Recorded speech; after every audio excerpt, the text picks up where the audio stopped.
Domani apriamo la Pedemontana e il tratto che va da Breganze a Bassano del Grappa sono esattamente 15 chilometri che in aggiunta agli altri aperti si va a 35, vuol dire che da domani abbiamo 35 chilometri su 94 aperti.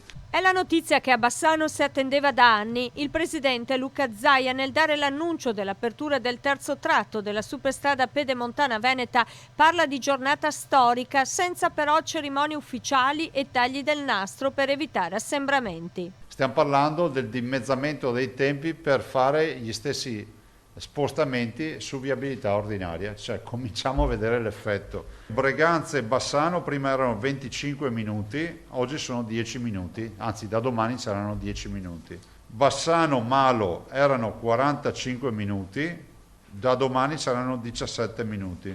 Bassano Vicenza erano 55 minuti, da domani saranno 30 minuti.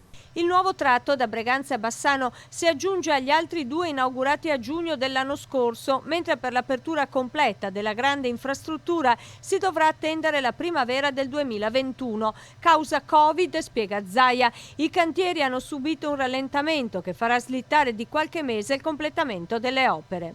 94 km e mezzo, 2 miliardi 258 milioni di euro, 36 comuni attraversati, 14 caselli.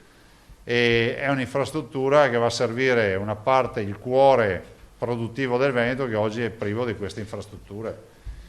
E cambierà il modo di circolare, di pensare, di lavorare. Da domani a mezzogiorno il nuovo tratto sarà dunque percorribile e con l'occasione sarà aperto anche il centro direzionale di Bassano, che ospita la sala operativa per il controllo di tutta la superstrada.